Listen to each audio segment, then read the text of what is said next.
안녕하세요. 오늘은 테슬라 주식이 2025년 2분기 실적 발표 당일, 그러니까 이제 7월 24일 한국 시간으로 아침 6시, 7시 사이가 되겠죠. 그때 테슬라 주가가 폭등할 수 있는, 그래서 본장이 시작되고 난 뒤에는 400달러를 근접할지도 모르는 그 이유를 오늘 하나하나 말씀드려 보도록 하겠습니다. 너가 그렇게 얘기했어. 그럼 알겠어. 그럼 나는 오늘 그냥 몰빵을 하겠어. 그렇게 보지는 마시고요. 오늘 이야기를 쭉 들어보시면서 너가 하고 있는 이야기들 중에서 이 부분은 놓친 것 같아 라고 하시는 부분이 있으면 꼭 글로 한번 남겨주시기 바랍니다. 그래서 그 부분이 있으면은 제가 내일 영상에서 또 업데이트를 해드릴게요. 왜냐하면 매우 좀 중요한 내용이기 때문에 그렇겠죠. 자, 먼저 전년 동기 대비 했었을 때 2025년도 2분기가 어떤 부분에 있어서 차이가 있는지를 한번 지켜볼 필요가 있을 것 같아요. 참고로 2024년 2분기 때 0.52달러의 EPS가 나왔고, 자, 그러면 지금 2025년 2분기는 0.4달러의 EPS를 현재 컨센서스로 예상을 하고 있습니다. 물론 이 컨센서스라는 것이 시간이 지나면서 아직 약 5거래일 정도가 지금 남아있나요? 그래서 또 바뀔 수가 있습니다. 또 올라갈 수도 있고 조금 내려갈 수도 있는데, 일단 현재 기준 0.4달러다. 그러면 지난해 동기 대비했었을 때는 약 0.12달러 정도가 이제 빠질 것이다라고 시장에서는 지금 생각을 하고 있는 것 같아요. 자, 그런데 이 한 가지 잘 이해가 안 가는 게 있어요. 보통 제가 이제 21번째 맞이하는 실적 시즌인데, 이제 인도량이 38만 4천 대가 나오면서 전년도 대비, 동기 대비해서 6만 대나 빠졌는데, 이런 경우에는 보통 실적 발표 전까지 주가가 실적에 대한 우려 때문에 빠지는 경우가 거의 90% 확률로 늘 있어 왔었어요. 그리고 특히 지금 호재들이 나왔잖아요.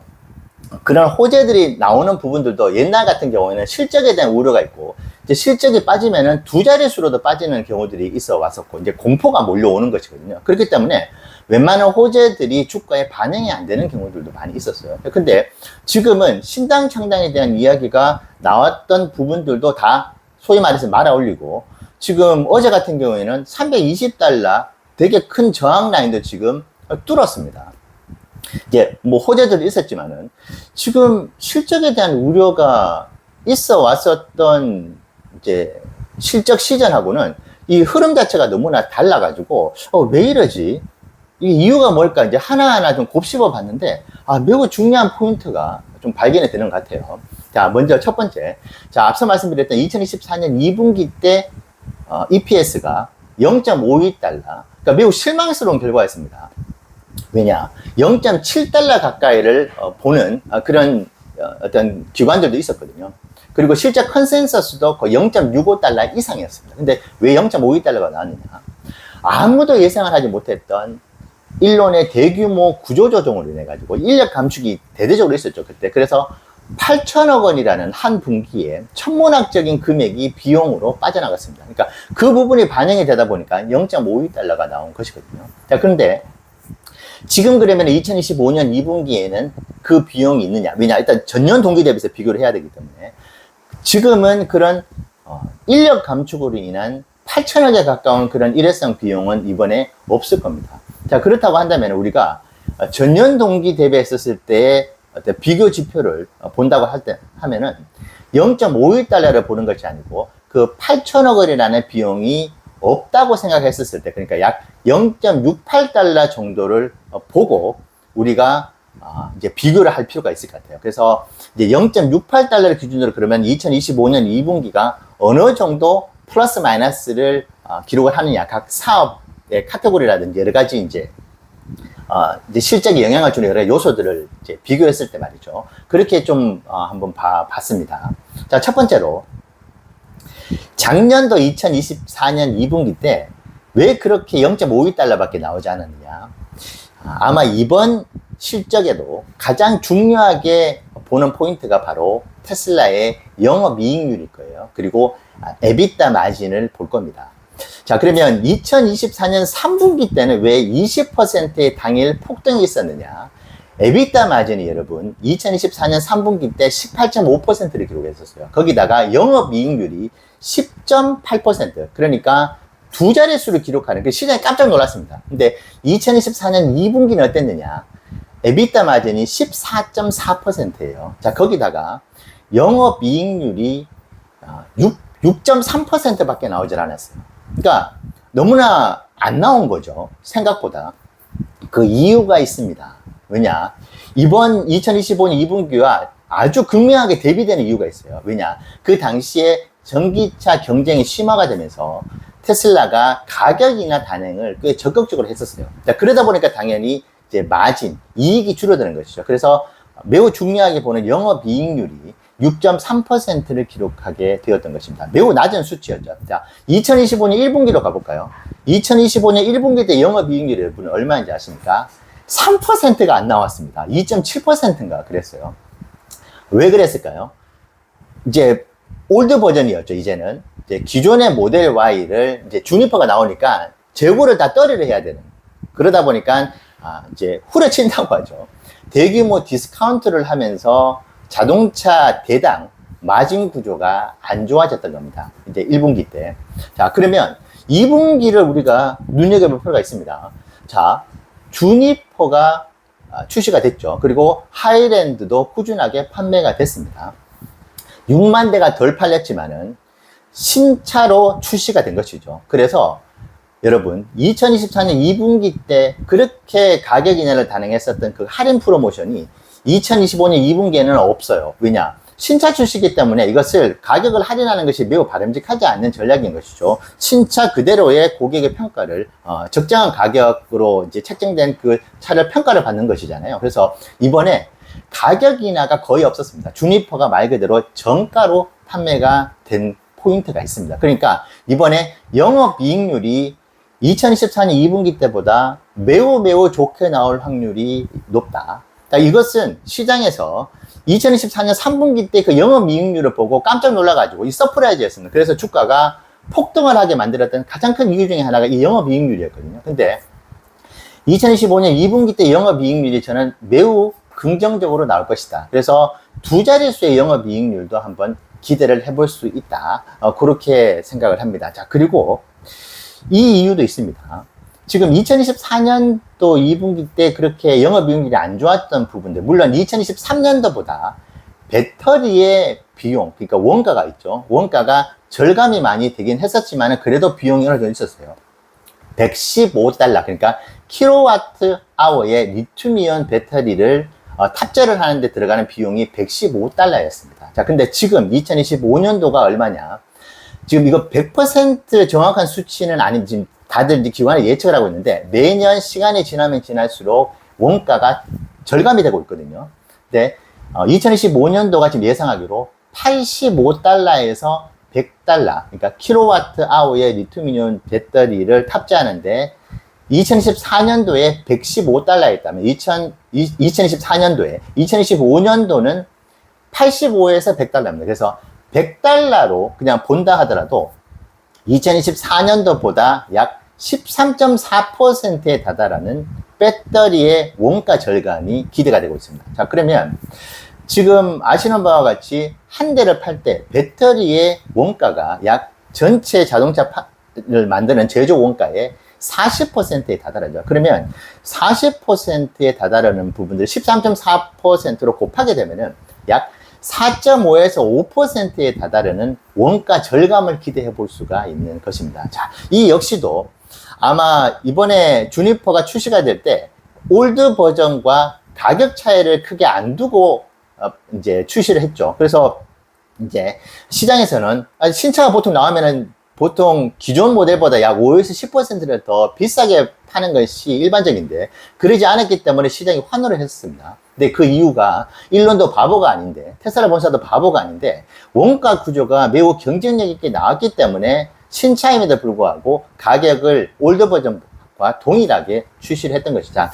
그 결정을 놓고 본다고 하더라도 원가 구조가 2024년도 2분기 때보다는 확연하게 좋아졌을 가능성이 있다. 자, 이것은 당연히 영업이익률에 직결이 되는 것이고 제가 단순하게 계산을 해봤는데 차량 한 대당 보통 3만 달러 정도의 원가가 들어간다고 했었을 때 약 5% 기준으로 보면은 대당 1,500달러 정도의 비용 절감을 합니다. 그럼 38만 4,400대에 1,500달러를 곱하게 되면 이것이 비용 절감이 그 액수잖아요.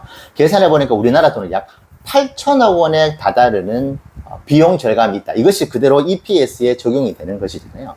자, 이 요소들을 이제 쭉 놓고 보고, 그리고 배터리 가격이 리튬이온 배터리의 원가가 구조적으로 낮아졌을 때 이것이 어디에 또 영향을 줄까요?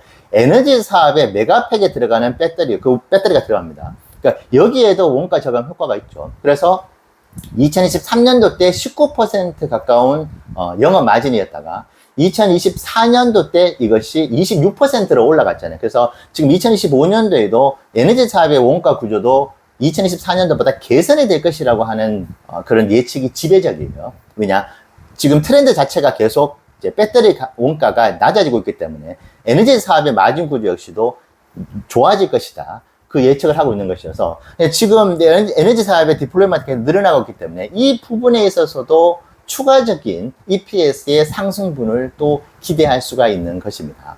그리고 이게 지금 자세히 놓고 보니까 왜 시장에서 지금 실적 발표 전까지 주가를 아직까지 떨어뜨리고 있지 않는지에 대한 좀 이유가 나오는 것 같아요. 그래서 앞서 말씀드린 0.68달러를 기준으로 일단은 6만 대 가깝게 전기차가 적게 팔렸죠. 거기에 작년도 때 역대급의 탄소 크레딧이 발생했었어요.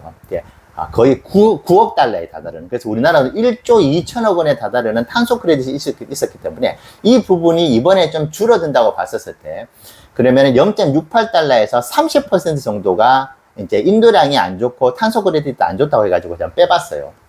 자, 그렇게 보니까 약 0.46달러, 7달러 정도가 됩니다. 0.46달러 정도로 이제 보게 됐었을 때, 앞서 말씀드린 영업이익률 해가지고 8천억 정도가 플러스가 되는 걸 본다고 한다면은 0.55달러 이상은 충분히 가질 수 있지 않을까. 자, 근데 지금 컨센서스가 얼마죠? 0.4달러입니다. 그러면은 지금 컨센서스가 그대로 유지된 상태에서 실적 시즌을 맞이한다 그러면은 거의 30%가 넘어가는 이제 그 컨센서스, EPS 컨센서스의 비트라는 게, 이건 거의 서프라이즈라고 봐야 되거든요. 거기다가 이제 영업이익률까지 아주 괜찮게 나왔다. 그 뜻은 3분기, 4분기를 가더라도 이 주니퍼가 전체적인 테슬라의 이익 구조 자체를 앞으로도 장기적으로 계속 개선시켜 줄 수 있겠구나 하는 그 기대감을 또 팩트를 가지고, 숫자를 가지고 그대로 보여주는 것이라고 볼 수 있습니다. 그래서 이 구조를 놓고 봤을 때 지금 0.4달러의 기관의 컨센서스는 너무 보수적으로 잡은 것이 아닌가 조심스럽게 생각하고 있고, 그리고 이것도 있습니다. 비트코인 한번 말씀드렸잖아요. 2024년 2분기 때 비트코인의 가격이 6만 달러였어요. 4월과 6월달 전체를 놓고 봐도 6만 달러에서 6만 4천 달러 정도 왔다 갔다 하는 것 같습니다. 그런데 지금 얼마입니까? 거의 10만 달러가 넘어가서 지금 12만 달러를 기록하고 있죠. 그러면 이제 비트코인에 대한 가치 상승분이 얼마냐? 거의 9천억 원에 다다릅니다. 그러니까 이 부분도 이제는 기업의 가치 평가에 뭐 EPS에 직접 영향을 안 줄지 몰라도 전체 기업의 무형자산으로서도 이 평가를 해주는 것이잖아요. 그래서 1년 전과 비교했을 때 비트코인의 가치 역시도 거의 1조 원 가깝게 지금 증가했다. 자, 이 부분도 당연히 주가에는 긍정적으로 평가를 받을 수 있다고 봅니다. 그래서 지금 컨센서스는 제가 지금까지 계산했던 이 공식으로 본다면은, 이 로직으로 본다면은 너무나 보수적으로 잡혀 있다. 근데 여기서 변수는 반드시 있습니다.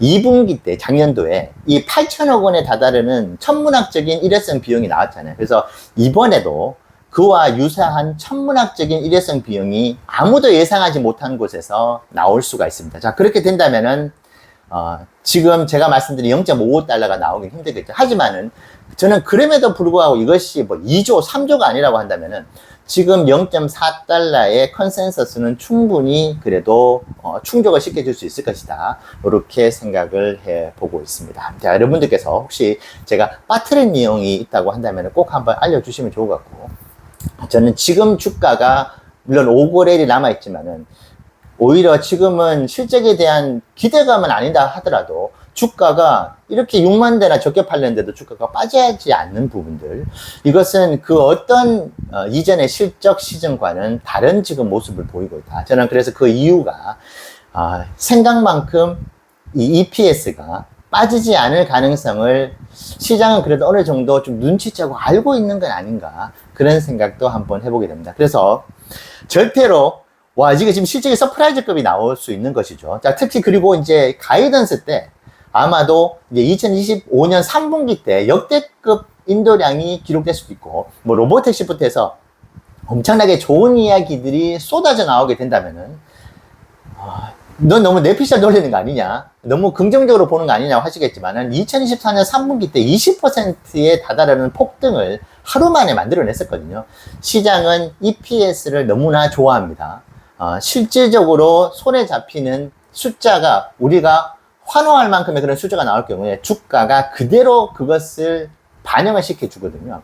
그렇기 때문에 우리가 한번 기대를 해볼 만하다. 팩트를 가지고 제가 지금 말씀드린 부분에 있어서 말도 안 되는 일회성 비용이 나오지만 않는다고 한다면은 우리가 놀랄 만한 서프라이즈와 놀랄 만한 재무제표상의 숫자를 보게 될지도 모르겠다.